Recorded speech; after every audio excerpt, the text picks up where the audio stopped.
நாடாளுமன்றத்தில் வக்ஃபு வாரிய சட்ட திருத்தம் தொடர்பான விவாதம் வாக்கெடுப்பை அன்புமணி ராமதாஸ் புறக்கணித்திருக்கக்கூடியது ஏன் என்ற கேள்வி எழுப்பப்பட்டிருக்கக்கூடிய நிலையில் இதுகுறித்து பேசுவதற்காக விடுதலை சிறுத்தைகள் கட்சியிலிருந்து வன்னியரசு நம்மோடு இணைப்பில் இணைந்திருக்கிறார். அவரிடம் பேசலாம். சார், இணைப்பில் வந்தமைக்கு நன்றி. இப்போ பார்த்தீங்கன்னா சிஏஏ வக்ஃபு வாரிய சட்ட திருத்த மசோதா போன்ற இஸ்லாமியர்கள் சார்ந்த சட்டம் கொண்டு வரும் போதெல்லாம் அன்புமணி புறக்கணிக்கிறாரு. இது ஏன் அப்படின்னு நீங்க நினைக்கிறீங்க?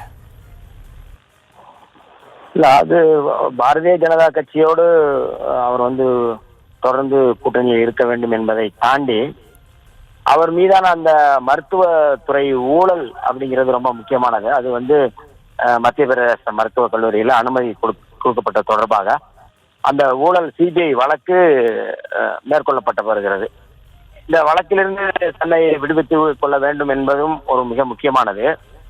இப்போ இந்த வக்ஃபு வாரிய திருத்த சட்டத்துக்கு ஆதரவும் இல்லை, எதிர்ப்பும் இல்லை அப்படிங்கிறது மாதிரியான நிலை எடுத்து அவர் புறக்கணித்திருப்பது என்பது ஒரு ஏமாற்று வேலையாக தான் நம்ம பார்க்குறோம். ஒன்று நீங்கள் வெளிநடப்பு அப்படிங்கிறத புறக்கணிப்பு அப்படின்னாலே அது ஆதரவான நிலைப்பாடு தான் நம்ம பார்க்க வேண்டியது இருக்கு. இது மட்டும், அதாவது நீங்கள் சொன்னது போல வெறுமனே வக்ஃபு வாரிய திருத்த சட்டத்துக்கு மட்டும் இல்லை இவர் இந்த செஞ்சது. முதல் முறையில் அவர் ஜூலை 30, 2019 முத்தலாக் தடை சட்டம் வரும்போது அந்த சட்டத்தை அந்த விவாதத்தில் பங்கேற்காமல், அந்த வாக்கெடுப்பில் பங்கேற்காமல் மறைமுகம் ஆதரவு என்கிற பேர்ல வெளியேறினார். அதே போல ஆகஸ்ட் 5, 2019 காஷ்மீருக்கான சிறப்பு பிரிவு 370 ரத்து செய்யப்பட்ட போது அதிலையும் அவர் பங்கேற்காமல் ஆதரவு நிலைப்பாட்டை எடுப்பதற்காக வெளியில போனார்.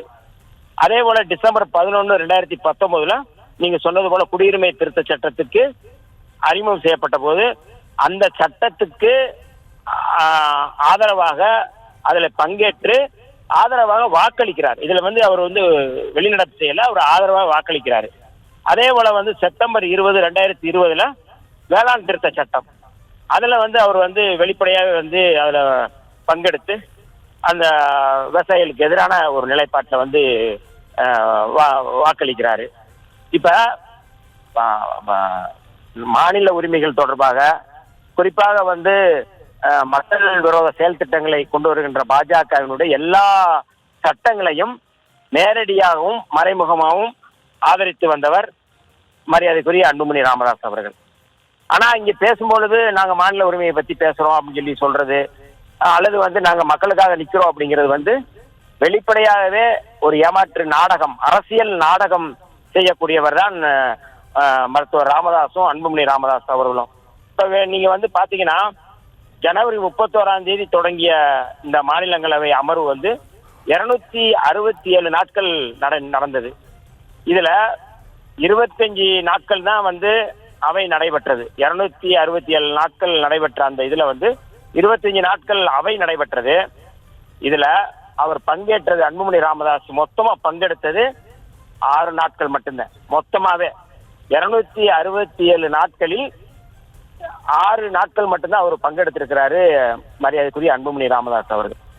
இவர் எதுக்கு மாநிலங்களவைக்கு போகணும்? யாருக்காக போறாரு? எந்த மக்களுக்காக போறாரு? சொந்த மக்களுக்கும் அவர் துரோகம் செய்யக்கூடியவராக இருக்கிறாரு, தமிழ்நாட்டு மக்களுக்கும் துரோகம் செய்யக்கூடியவராக இருக்கிறாரு. சரி, இதெல்லாம் ஒரு புறம் இருந்தாலும் கூட ஒரு வார காலமாகவே அவர் டெல்லி போல அப்படிங்கிறதுக்கு பல்வேறு காரணங்கள் அவருடைய கட்சி சார்பாக சொல்லப்பட்டாலும் கூட தமிழகத்துல அவர்கள் சார்ந்திருக்கக்கூடிய எம்எல்ஏக்கள் ஆதரவாகத்தான தங்களுடைய தீர்மானத்துல ஆதரவு சொல்லியிருக்கிறாங்க. அப்போ அவங்க எதிர்க்கக்கூடிய ஒரு நிலைப்பாட்டில் இருக்கிறாங்கன்றதை நம்ம புரிஞ்சுக்கணும். எல்லோருக்குமே தெரியும், அரசியலில் மிக தெளிவாக இருப்பவர்களுக்கு தெரியும், மாநிலத்துல போடப்படுகிற தீர்மானம் வேறு, டெல்லியில் கொண்டு வரப்படுகின்ற சட்டம் வேறு, அந்த மசோதா வேறு, ரெண்டும் வேறு வேறு.